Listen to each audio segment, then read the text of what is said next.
दुनिया भर में 1.8 बिलियन से ज़्यादा लोगों को अभी भी सुरक्षित पेयजल नहीं मिल पा रहा है। भारत की लगभग 40% आबादी गंभीर जल संकट का सामना कर रही है। ये आंकड़े जल प्रबंधन, सैनिटेशन और स्वास्थ्य में प्रभावी समाधानों की तत्काल आवश्यकता को दर्शाते हैं। इसी कड़ी में प्लम्बेक्स इंडिया द्वारा नई दिल्ली में प्रेस कॉन्फ्रेंस का आयोजन किया गया।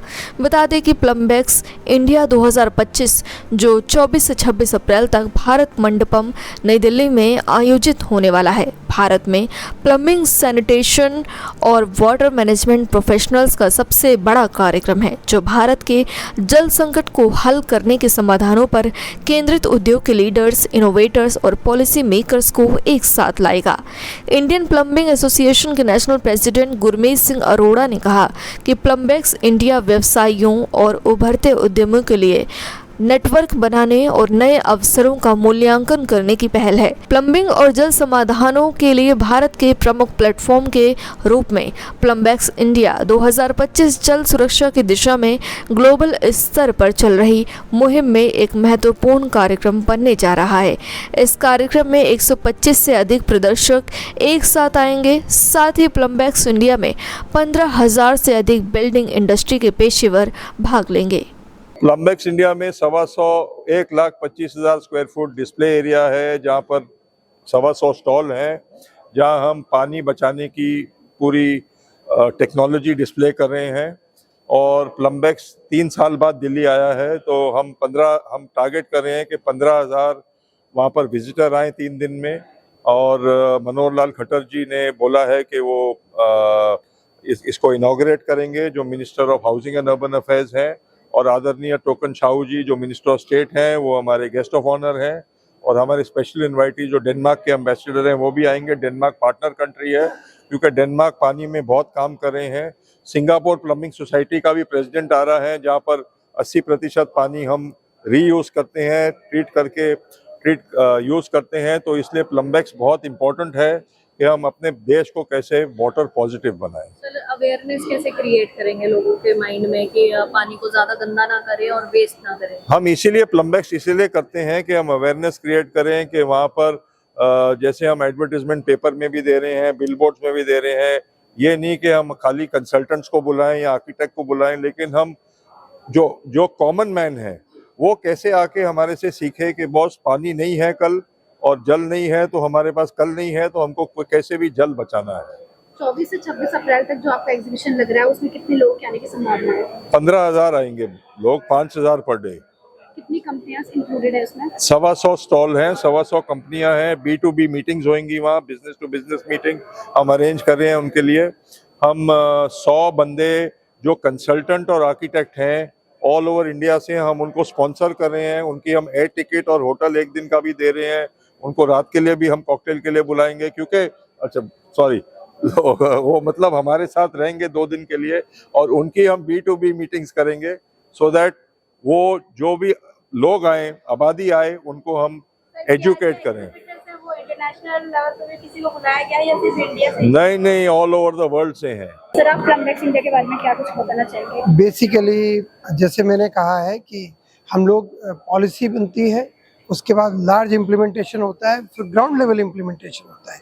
सो प्लम्बेक्स इंडिया में ग्राउंड लेवल पे आप कैसे इम्प्लीमेंट करेंगे, आर्किटेक्ट्स को सीखना पड़ेगा या इंजीनियर्स को, और नई टेक्नोलॉजी क्या है, ओवर द ग्लोब क्या टेक्नोलॉजी है।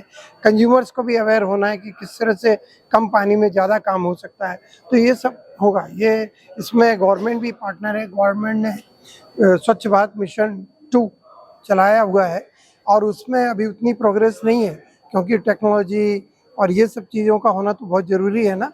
तो इस सब के लिए ये प्लम्बेक्स है। सर, जो पब्लिक आई वहाँ वो कैसे आएगी, कितना देखिए, पब्लिक को लाने के लिए ही हम आपसे बात कर रहे हैं कि आप लोग जो है इस मैसेज को आगे बढ़ाइए।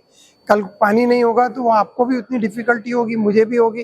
पेपर, प्रिंट और पल्प बनने में प्रॉब्लम होगी, तो आप लोगों का मीडिया सारा प्रॉब्लम होगा। स्टील जाएगा। रजिस्ट्रेशन क्या है? रजिस्ट्रेशन देखिए, ये NGO है, रजिस्ट्रेशन तो फ्री है, और हमारा कोई इंटरेस्ट नहीं है, न किसी कंपनी से कोई लिया ना दिया। हमारा तो यह है कि टेक्नोलॉजी का डिसेमिनेशन होना चाहिए। और ग्लोबल टेक्नोलॉजी क्या है वो ग्लोबल टेक्नोलॉजी यहाँ पता लगना चाहिए। आप कम पानी में ज़्यादा काम कैसे करेंगे। अगर आप ऐसा नहीं कर पाएंगे, प्रोडक्टिविटी नहीं बढ़ेगी आपकी, मैन्युफैक्चरिंग आपकी जो अभी तक 15% पर है वहीं रहेगी। अभी हम सारा पानी एग्रीकल्चर में यूज़ कर रहे हैं, हमारे लिए पीने के पानी की असुविधा है, जैसे बता रहे हैं कि सारा का सारा वेस्ट वाटर भी हम ट्रीट नहीं कर पा रहे हैं। तो कहीं ना कहीं इस तरह से होना चाहिए कि आपकी बिल्डिंग में पानी आया, आप ही ने ट्रीट कर लिया, आप ही ने उसको रियूज़ कर लिया, आपने रिसाइकिल कर दिया। ये सिंगापुर में होता है, ये और भी कई जगह डेनमार्क में हो रहा है। तो हम इसीलिए उन लोगों के साथ कोलैबोरेट कर रहे हैं। कि साइंस और टेक्नोलॉजी दिन रात बदल रही है, तो आप ये सोचिए कि बिल्डिंग लाइन में भी बहुत चेंजेस आते हैं।